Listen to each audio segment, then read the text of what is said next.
제 인생에서 최악의 순간은 실리콘밸리의 AI 프로젝트가 망가졌을 때도 스타트업 투자금을 날렸을 때도 아니었습니다. 바로 지금이에요. 마이클, 제발, 이제 어떻게 하죠? 아내 사라의 목소리가 떨렸습니다. 15년간 모아온 우리의 모든 것이 잿더미로 변하는 걸 지켜보는 것밖에 할 수 없었어요. 캘리포니아의 하늘은 주황빛으로 물들어 있었죠. 마치 화성의 풍경 같았습니다. 우리 집이 있던 자리에는 이제 새카맣게 타버린 잔해만 남아있었어요. LA 교회의 이 집을 처음 봤을 때가 떠올랐습니다. 넓은 마당에서 뛰어놀 아이들을 상상했었고 주말마다 바비큐 파티를 열 멋진 테라스도 그려봤었죠. 당시 부동산 중개인은 이 동네가 LA에서 가장 안전한 곳이라며 자랑했었어요. 실리콘밸리에서 LA 지사로 발령받고 한 달 동안 150채가 넘는 집을 돌아봤지만 이 집을 보는 순간 사라와 저는 동시에 여기다 라고 외쳤었죠. 아침이면 새소리에 눈을 뜨고 저녁이면 테라스에서 마시는 와인 한 잔, 이웃들과 함께하는 주말 바비큐 파티에서는 아이들이 뛰어다니는 소리와 어른들의 웃음소리가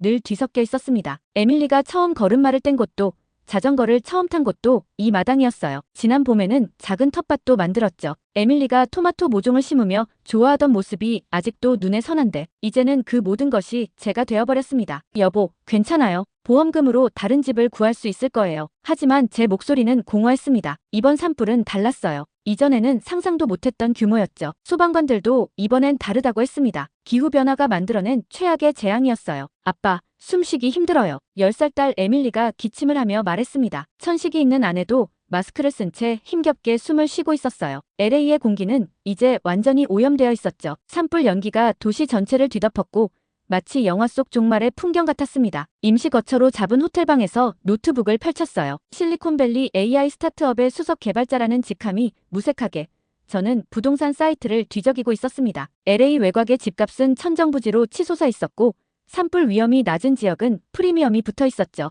우리가 받을 보험금으로는 터무니없이 부족했어요. 미스터 쟁의 제안을 한 번 더 생각해보는 게 어떨까요? 사라가 조심스럽게 말을 꺼냈습니다. 중국 선전의 IT 기업에서 온 스카우트 제안을 말하는 거였어요. 당신도 기억하잖아요. 작년 출장은 한숨을 쉬며 말했죠. 작년 선전 출장은 악몽 같았습니다. 겉으로는 화려했지만 곳곳에서 마주친 불편한 진실들이 있었어요. 뒷돈을 요구하는 공무원들, 위생 상태가 끔찍한 식당들, 창문을 열면 가득 들어차는 스모그까지. 내가 왜 이렇게 까다롭니? 동료 개발자 제프가 보낸 메시지가 울렸어요. 선전은 실리콘밸리의 다음 버전이야. 기회를 놓치지 마. 하지만 전 알고 있었습니다. 그들이 보여주고 싶어하는 것과 실제 모습은 달랐어요. 호텔방 창밖으로 보이는 LA의 스모그가 선전의 기억과 겹쳐졌죠. 한 지옥에서 다른 지옥으로 가는 건 해결책이 아니었습니다. 여보, 뉴스 봤어요? 사라가 태블릿을 들고 왔어요. 실리콘밸리 기업들의 새로운 도전. 서울로 향하다. 화면에는 깨끗한 하늘과 반짝이는 고층 빌딩들이 보였습니다. 마치 우리가 잃어버린 캘리포니아의 옛 모습 같았죠. 한국이요? 너무 멀지 않나요? 제가 망설이며 말하는 순간 에밀리가 또 기침을 했습니다. 한국산 구호물품과 한인타운의 도움으로 아내가 한국에 빠져버린 것은 그리 이상한 일은 아니었습니다. 창밖에는 여전히 주황빛 하늘이 우리를 내려다보고 있었어요. 호텔방의 에어컨이 윙윙거리는 소리를 내며 돌아갔죠. 탁자 위에는 미스터 쟁이 보낸 선전 2주 제안서가 놓여 있었어요. 그리고 그 옆에는 우연히 발견한 서울의 IT 기업들에 대한 기사들이 펼쳐져 있었습니다. 아빠, 저 유튜브에서 봤는데요. 한국에는 밤에도 여자들이 혼자 돌아다닐 수 있대요. 에밀리가 갑자기 흥분된 목소리로 말했어요. 평소 조용한 아이가 이렇게 적극적인 건 처음이었죠. 노트북을 열고 서울에 대해 검색하기 시작했습니다. 깨끗한 공기, 세계 최고 수준의 의료 시스템, 24시간 안전한 도시, 그리고 우연히 발견한 한 영상. 외국인이 본 한국의 아파트 문화. 여보, 이것 좀 보세요. 한국 아파트 영상을 보며 넋을 잃고 있을 때였습니다. 갑자기 귀를 찢는 듯한 화재 경보음이 울렸어요. 처음에는 또 오작동이겠거니 했습니다. 산불 이후 잦은 오작동으로 이미 귀가 어지러울 지경이었거든요. 마이클, 연기가 보여요. 사라의 외침에 창가로 달려갔습니다. 옆 블록의 건물이 시뻘겋게 타오르고 있었어요. 산불이 도심까지 번진 거였죠. 에밀리, 일어나야 해요. 잠든 아이를 깨우며 짐을 챙기기 시작했습니다. 하지만 사라가 갑자기 쓰러졌어요. 천식 증상이 심해진 겁니다. 숨이 안 쉬어져요. 사라의 얼굴이 하얗게 질려갔어요. 비상용 흡입기를 찾아 가방을 뒤졌지만 보이지 않았습니다. 그때였어요. 누군가 문을 두드렸습니다. 괜찮으세요? 빨리 대피해야 합니다. 낯선 억양의 영어였지만 진심 어린 걱정이 묻어나는 목소리였어요. 문을 열자 한 아시아계 가족이 서 있었습니다. 저희는 재난 구호 자원봉사자들인데 옆방에서 연기 냄새가 나서 확인하러 왔어요. 남자가 말했고 그의 아내는 곧바로 상황을 파악했나 봅니다. 여기요. 이거 써보세요. 그녀가 가방에서 꺼낸 건 천식 흡입기였어요. 사라는 망설임 없이 받아들었고 곧 호흡이 안정되기 시작했습니다. 한국에서 왔어요. 저희도 방금 체크인했는데 연기가 더 심해지네요. 서둘러야겠어요. 그들은 우리를 안내하며 대피를 도왔습니다. 김이라고 했나요? 김씨 가족이었죠. 호텔 로비는 이미 아수라장이었어요. 하지만 김씨는 침착하게 안전한 통로를 찾아냈고 우리는 무사히 대피에 성공했습니다. 학교 보건 교사예요. 응급 상황에 익숙해서요. 김씨의 아내가 사라의 상태를 체크하며 말했습니다. 그녀의 차분한 모습에서 전문가다운 면모가 느껴졌어요. 대피소로 지정된 체육관에 도착했을 때 TV에서는 LA 지역 병원들의 의료비 폭등 뉴스가 나오고 있었습니다. 작년 대비 38% 상승, 기본 응급실 방문 $3,000. 숫자들이 머릿속을 어지럽혔어요. 불현듯 아까 한국 영상에서 본 내용이 떠올랐습니다. 한국의 국민건강보험, 연간 의료비 상한제. 미국은 의료비가 정말 비싸네요. 김씨가 한숨을 쉬었습니다. 한국에선 제 아내가 입원했을 때도 일주일에 $200 정도밖에 안 들었어요. 그때였습니다. 사라가 또다시 숨쉬기 힘들어하기 시작했어요. 연기 때문이었을까요? 아니면 스트레스 때문이었을까요? 구급차를 불러야 할 것 같아요. 김씨의 아내가 말했지만 저는 망설였습니다. 보험이 적용되지 않는 응급실 방문은 우리 가족의 마지막 여윳돈마저 앗아갈 게 뻔했으니까요. 여보, 괜찮아요. 좀 버텨볼게요. 사라가 힘겹게 말했지만 그녀의 상태는 점점 나빠지고 있었습니다. 결국 구급차를 불렀고 2시간 뒤 우리는 충격적인 청구서를 받아들어야 했습니다. 응급실 방문,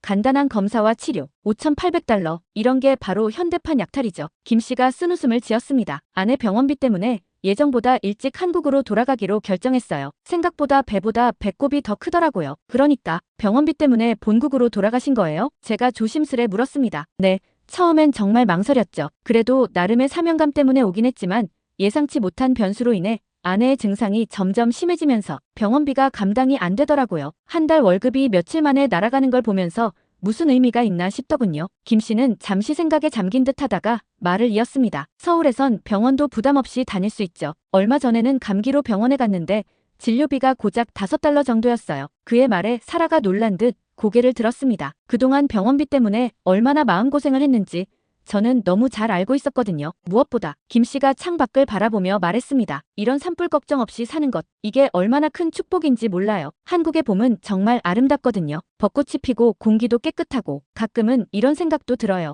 우리가 너무 늦게 결정한 건 아닌가 하고요. 체육관의 매트리스에 누워 저는 그날 아침 본 한국 영상들을 다시 떠올렸습니다. 깨끗한 공기, 안전한 거리, 그리고 무엇보다 합리적인 의료 시스템. 여보, 사라가 나직이 불렀습니다. 그 영상 다시 한번 보여주시겠어요? 체육관에서의 긴급 대피 생활은 일주일로 끝났지만 진짜 악몽은 그때부터 시작되었습니다. 이게 말이 됩니까? 응급실 원무과 직원 앞에서 제 목소리가 떨렸습니다. 청구서에는 이전 금액인 $5,800에 추가 검사 비용 $3,200가 더해져 있었어요. 이미 보험 적용이 다 된 금액입니다. 원래 청구액은 $15,000였어요. 발걸음이 휘청거렸습니다. 사라의 천식약은 한 달에 $600. 게다가 이제는 임시거처 비용까지. 새로 구한 모텔은 도시 외곽의 허름한 곳이었습니다. 하룻밤을 보내고 나니 왜 이렇게 싼지 알 수 있었죠. 밤새 들리는 고성과 비명, 그리고 수상한 사람들의 발소리. 여보, 제 노트북이 없어졌어요. 출근 준비를 하던 어느 날 아침 책상 위가 텅 비어 있었습니다. 방문은 분명 잠갔는데 창문을 통해 들어온 흔적이 있었죠. 회사의 기밀 정보가 담긴 노트북을 도난당한 저는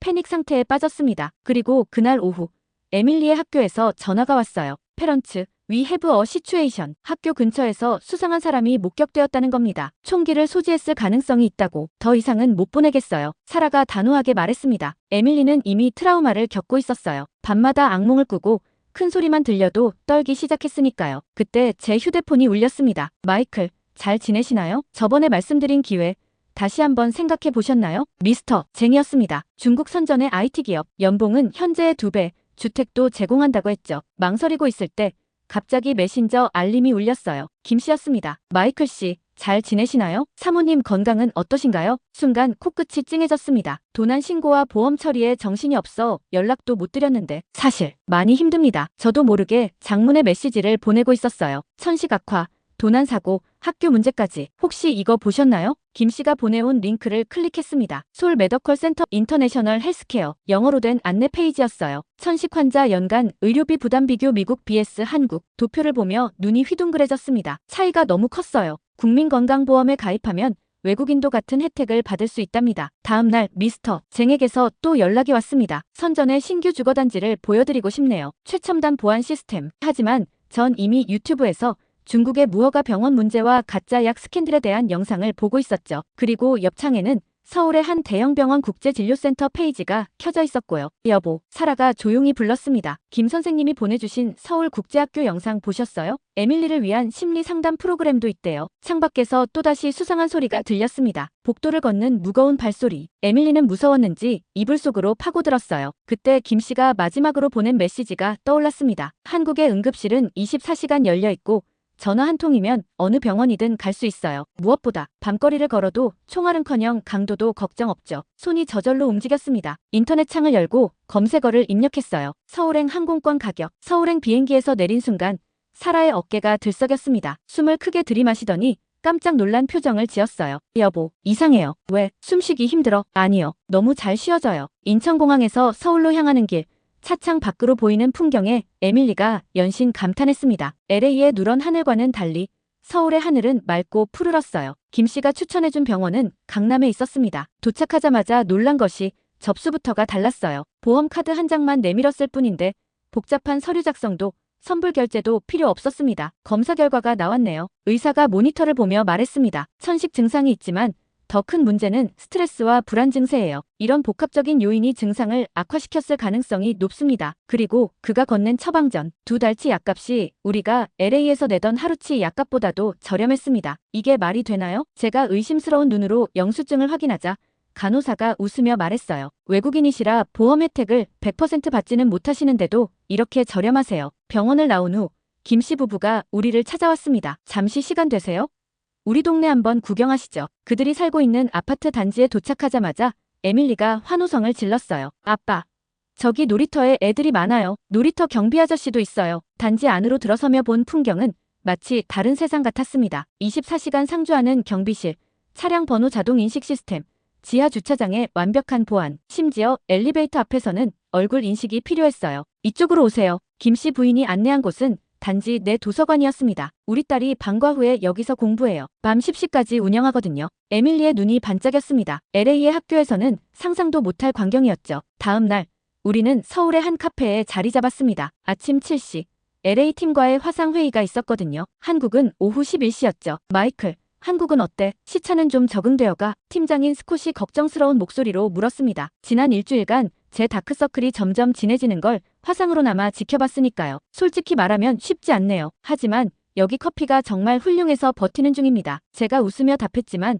사실 시차 적응은 생각보다 큰 문제였어요. LA 팀과의 회의를 위해 한국 시간으로 밤 11시까지 일하고 새벽 3시 긴급콜이 올 때도 있었죠. 하지만 힘든 것만은 아니었습니다. 오히려 장점도 많았어요. LA의 악화된 대기질 때문에 집에만 머물러야 했던 것과 달리 서울에선 카페에서 자유롭게 일할 수 있었거든요. 밤늦게까지 영업하는 카페들도 많았고 와이파이도 빨랐습니다. 여보, 이제 들어가요. 내일도 회의 있잖아요. 사라가 걱정스레 말했습니다. 한국 시간으로 자정이 다가오고 있었죠. 아빠, 나도 이제 자야 해요. 내일 국제학교 체험학습 가는 날이에요. 에밀리가 신나서 말했습니다. 시차 적응은 힘들었지만 낮에는 가족과 함께 서울을 둘러볼 수 있다는 게 큰 위안이 되었어요. LA였다면 각자의 일상에 파묻혀 함께할 시간이 거의 없었을 테니까요. 물론 밤낮이 바뀐 생활이 때로는 버거웠지만 그만한 가치가 있었습니다. 특히 김 씨 부부가 추천해준 코워킹 스페이스는 환상적이었어요. 24시간 운영의 보안도 철저했고 무엇보다 비슷한 시차로 일하는 다른 나라 개발자들도 많았죠. 덕분에 외롭지 않게 일할 수 있었습니다. 숙소로 돌아가는 길,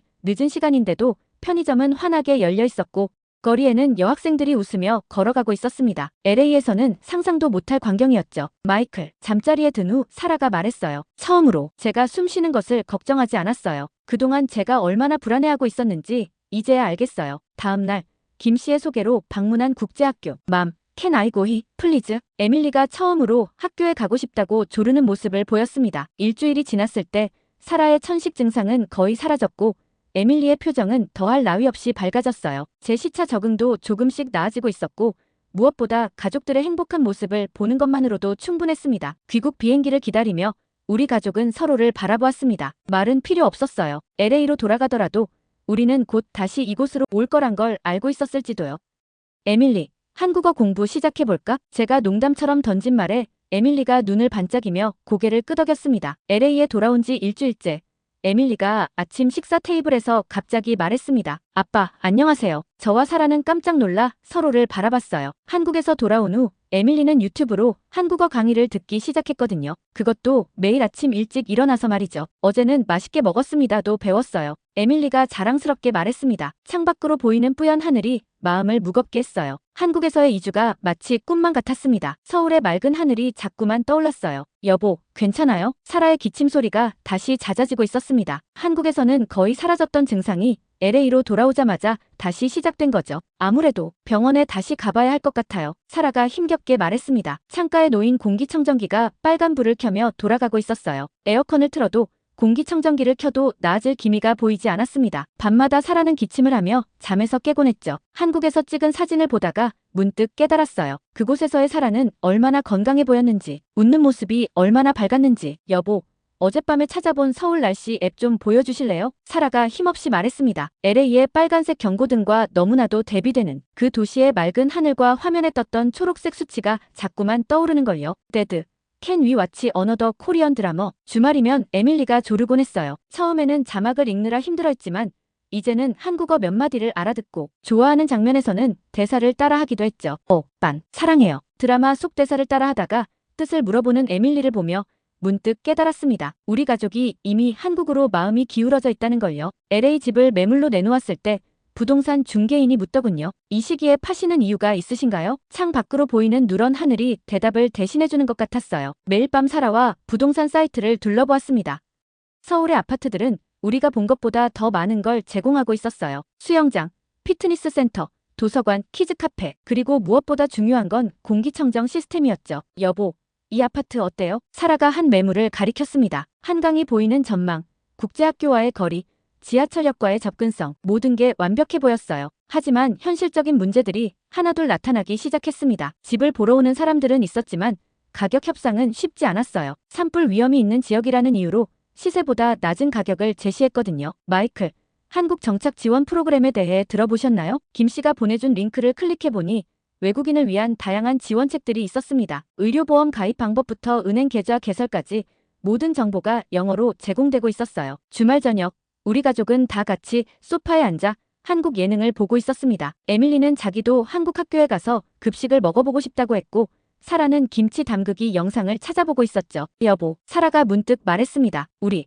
정말 할 수 있을까요? 창밖에서 들려오는 소방차 사이렌 소리가 대답을 재촉하는 것 같았어요. 더 이상 망설일 필요가 없었습니다. 우리 모두 알고 있었으니까요. 그래서 한국으로 간다고. 화상 통화 속 장인 어른의 목소리가 떨렸습니다. 아빠, 이미 결정한 거예요. 사라가 단호하게 말했습니다. 지난 한 달간 사라의 목소리를 이렇게 또렷하게 들어본 적이 없었어요. 천식 증상이 심해진 후로는 항상 힘없이 말했었거든요. 하지만 얘야, 그쪽은 너무 멀잖니. 내 영어 실력으로 거기서 무슨 일을. 걱정 마세요, 아빠. 제가 벌써 한국어 학원도 알아봤어요. 에밀리도 이미 기초는 배우고 있고요. 다음 날 아침, 에밀리의 첫 화상 면접이 있었습니다. 서울국제학교와의 면담이었죠. 헐로, 에밀리. I heard you are learning Korean. 면접관이 환하게 웃으며 물었어요. 네, 안녕하세요. 에밀리가 자신있게 대답했습니다. 그동안 유튜브로 배운 한국어를 뽐내고 싶었나 봐요. 오, 한국어도 할 줄 아는구나. 멋지다. 면접관의 표정이 한층 밝아졌어요. 면접은 예상보다 훨씬 자연스럽게 진행되었습니다. 에밀리는 한국에서의 2주 동안 경험했던 것들을 신나게 얘기했어요. 특히 학교 급식에 대한 이야기를 할 때는 면접관도 깔깔 웃었죠. 에밀리, I think you will fit right in here. 면접이 끝나고 면접관이 말했습니다. 그날 저녁 회사와의 미팅이 있었어요. 원격 근무를 계속하기 위한 공식적인 절차였죠. 마이클, 솔직히 말하면 우리도 고민이 많았어. 인사팀 담당자가 말했습니다. 하지만 지난 2주 동안 당신의 한국 근무 성과를 보니 충분히 가능성이 있어 보여요. 시차 근무에 대한 세부 규정, 분기별 LA 본사 방문 일정, 화상회의 프로토콜까지 모든 것이 구체적으로 정리되었습니다. 이걸로 비자 신청은 문제 없을 거예요. 김 씨가 조언해준 대로였어요. 주말에는 장인어른 내외분이 직접 찾아오셨습니다. 적어도 우리 눈으로 직접 봐야 마음이 놓이지 않겠니? 저는 준비해둔 프레젠테이션을 보여드렸어요. 서울의 대기질 데이터, 의료 시스템 비교, 국제학교 커리큘럼, 치안 순위까지 모든 자료를 꼼꼼히 설명해드렸습니다. 특히 의료비 비교 슬라이드에서 장인어른의 눈빛이 달라지셨어요. LA에서 응급실 방문 한 번에 청구된 $5,800와 서울에서 일주일 입원해도 $200밖에 들지 않는다는 사실에 놀라신 듯 했습니다. 이 자료들은 어디서 찾은 거니? WHO 통계 자료와 OECD 의료 시스템 평가 보고서입니다. 모두 공신력 있는 자료들이에요. 다음 슬라이드에서는 서울의 밤거리 영상을 보여드렸어요. 늦은 밤에도 혼자 걸어다니는 여성들, 24시간 운영되는 편의점, 안전한 대중교통. 장모님은 고개를 끄덕이셨습니다. 이건 마치 회사 발표 같구나. 장인 어른이 웃으셨어요. 우리 사위가 이렇게까지 준비했다면. 그때였습니다. 사라가 갑자기 기침을 시작했어요. 장모님이 얼른 물을 가져다 주셨지만 기침은 쉽게 멈추지 않았습니다. 여보, 장모님의 눈에 눈물이 고였어요. 딸의 고통을 지켜보는 게 얼마나 힘드셨을까요? 알았다, 얘들아. 가거라. 장인어른이 마침내 입을 여셨습니다. 대신 약속해라. 매주 화상통화는 꼭 하는 거야. 다음 날부터 본격적인 준비가 시작되었어요. 비자 신청부터 에밀리의 전학 수속까지 해야 할 일들이 산더미처럼 쌓여 있었습니다. 이거 봐요, 여보. 사라가 태블릿을 들고 왔어요. 서울의 한 아파트 단지 영상이었습니다. 24시간 영어 고객센터가 있대요. 외국인 입주자들을 위한 거래요. 매일 밤 진행되는 화상 영어 수업에서 에밀리는 한국의 새 친구들을 만나고 있었고 사라는 한국어 발음을 연습하느라 혼자 중얼거리곤 했죠. 여보, 우리 잘하고 있는 걸까요? 어느 날 밤 사라가 물었습니다. 창밖으로 LA의 밤하늘이 보였어요. 멀리서 들리는 소방차 사이렌 소리, 공기청정기의 빨간 경고등, 그리고 탁자 위에 놓인 천정부지의 의료비 청구서. 그래요. 우리는 잘하고 있어요. 저는 확신을 가지고 대답할 수 있었습니다. 아저씨, 김치찌개 하나요? 매운 거로요. 에밀리의 한국어 주문에 식당 주인이 엄지를 치켜 세웠습니다. 서울에 온 지 6개월, 에밀리는 이제 간단한 대화를 할 수 있게 되었어요. 특히 음식 주문만큼은 완벽하게 말이죠. 우리 딸, 이제 완전 한국인이네. 사라가 웃으며 말했습니다. 아내의 목소리에서 기침 소리가 사라진 지 오래예요. 이제는 아침마다 단지 내 산책로를 걷는 것이 일과가 되었죠. 김 선생님, 이번 주말에 저희 집에서 티타임 어떠세요? 사라가 이웃에게 말을 거는 모습이 자연스러워졌어요. 처음에는 영어로 시작했던 대화가 이제는 서툰 한국어로 이어지곤 합니다. 매일 아침 저는 여전히 LA팀과 화상 회의를 해요. 하지만 이제는 시차 적응이 완벽해졌고 오히려 현지 개발자 모임에서 만난 한국 개발자들과 더 많은 시간을 보내게 되었습니다. 마이클 씨, 이번 주말에 우리 등산 모임 어때요? 북한산 가는데. 같은 아파트에 사는 개발자 친구가 제안했어요. LA에서는 상상도 못했던 일이죠. 주말이면 우리 가족은 서울의 새로운 곳을 탐험합니다. 지하철을 타고 30분이면 어디든 갈 수 있다는 게 아직도 신기해요. 경복궁, 남산타워, 북촌화 농마을. 에밀리는 인스타그램에 찍은 사진을 올리며 LA 친구들의 부러움을 한몸에 받고 있죠. 설날에는 꼭 우리 집으로 오세요. 김씨 부인이 제안했어요. 한국의 첫 명절을 맞이하는 우리에게 떡국 만드는 법을 가르쳐 주시겠다고 합니다. 지난주에는 처음으로 장인어른 내외분이 방문하셨어요. 이렇게 좋은 곳인 줄 알았으면 우리가 진작 허락했을 텐데. 장모님이 한강이 보이는 우리 집 창가에서 감탄하셨죠. 특히 사라의 건강한 모습을 보시고는 안도의 한숨을 내쉬셨어요. 이제야 우리 딸 얼굴에 생기가 돌아왔구나. 장인어른은 새벽마다 단지 내 산책을 다니시더니 귀국 전날 충격적인 말씀을 하셨습니다. 우리도 은퇴하면 여기서 살까 생각 중이야. 오늘 저녁 우리 가족은 한강공원에 나왔어요. 겨울바람이 차갑지만 강변을 따라 줄지어 선 고층 빌딩의 불빛이 마치 별처럼 반짝입니다. 데드, Can we stay here forever? 에밀리가 물었어요. 왜? LA가 그립지 않아? 제가 물었습니다. LA에는 이런 게 없잖아요. 에밀리가 주변을 둘러보며 말했어요. 밤에도 안전하게 산책할 수 있고 맛있는 김치찌개도 있고. 그리고 저기 보세요. 배달 오토바이. 문득 지난주 동네 분식집에서 있었던 일이 떠올랐습니다. 에밀리가 처음으로 혼자 떡볶이를 사러 갔다가 주인 아주머니가 서비스로 튀김을 더 주셨다며 신나서 돌아왔었죠. LA였다면 상상도 못할 일이에요. 10살 아이가 혼자 가게에 가는 것조차 불가능했으니까요. 나 어제 태권도 학원에서 노란띠 땄다고 말했나요? 에밀리가 갑자기 생각났다는 듯 말했습니다. 선생님이 영어로 설명도 해주시고 다른 한국 친구들이 발음도 가르쳐줘서 너무 좋아요. 우리는 모두 웃음을 터뜨렸습니다. LA에 있을 때는 상상도 못했던 일상이 이제는 너무나 자연스러워졌으니까요. 여보, 사라가 제 손을 꼭 잡았습니다. 우리가 정말 잘 결정한 것 같아요. 차가운 겨울바람이 불어왔지만 우리 가족의 마음은 따뜻했습니다. 한강의 물결 위로 반짝이는 불빛들처럼 우리의 미래도 반짝반짝 빛나고 있었으니까요. 에밀리는 이미 설날에 받을 세뱃돈 계산에 들어갔고 사라는 김씨 부인과 함께 배울 떡국 레시피를 검색하고 있어요. 글쎄요. 저는 그저 이 모든 것이 꿈이 아니길 바라고 있습니다. 하지만 이건 꿈이 아니에요. 이제 이곳이 우리의 현실이고 우리의 새로운 고향이니까요. 오늘의 사연은 여기까지인데요. LA 마이클 개발자님의 사연 감사합니다. 구독과 좋아요 감사드리며 다음 영상으로 찾아뵙겠습니다.